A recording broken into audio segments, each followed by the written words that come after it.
Un cri traverse la rivière Chicoutimi. Pierre-Luc Lemieux et sa conjointe étaient dehors, comme souvent au printemps. Mais ce samedi-là, ce qu'ils entendent n'a rien de banal. Des fois, il y a des gens qui font des belles prises, puis là, ils crient, mais c'est difficile des fois d'évaluer si c'est un cri de terreur ou un cri de joie, là. Deux pêcheurs chavirent. L'un est déjà sur la rive, l'autre lutte toujours dans les remous, près du barrage. Ma conjointe a dit « Ah, vas-y pas, c'est dangereux », mais moi, c'est ça, j'étais comme « Non, non, ils ont besoin de moi ».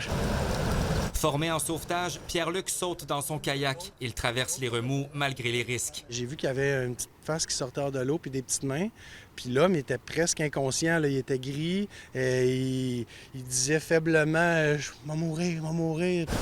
Je me suis approché de lui, puis là, j'ai dit « Je suis là pour te sauver ». Puis j'ai dit « Accroche-toi à la vie, si tu me lâches pas, moi, je te lâcherai pas ». À quelques mètres de la rive, un citoyen et son fils de 12 ans qui avait sauvé le premier pêcheur lancent une corde. Un seul essai, et la corde atterrit dans la main de Pierre-Luc. L'adrénaline, dans ce temps-là, les humains, ils deviennent un super-héros.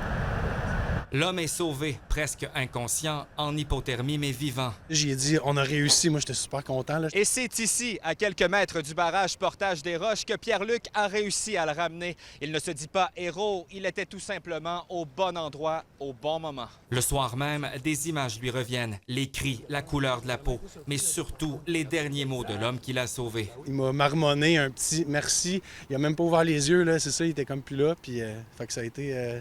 j'avais vraiment un super sentiment là, d'avoir changé la destinée de l'histoire. Lundi, les policiers lui ont confirmé l'homme va bien. Bien, c'est de porter le VFI, là, la vis de flottaison, parce que des fois, on peut l'avoir juste dans le bateau, dans l'embarcation, là, mais eux, ils la portaient sur eux. Un soulagement, mais aussi un rappel, la rivière peut être dangereuse. Des fois, des activités qu'on n'est pas sûr, bien, écouter la petite voix des fois, puis de se dire, ah, bien, peut-être qu'on va attendre, l'eau est froide, les mouvements d'eau, c'est ça, c'est imprévisible. Au printemps, les rivières de la région deviennent puissantes et parfois traîtres. Et samedi, c'est un réflexe, un geste rapide qui aura fait toute la différence.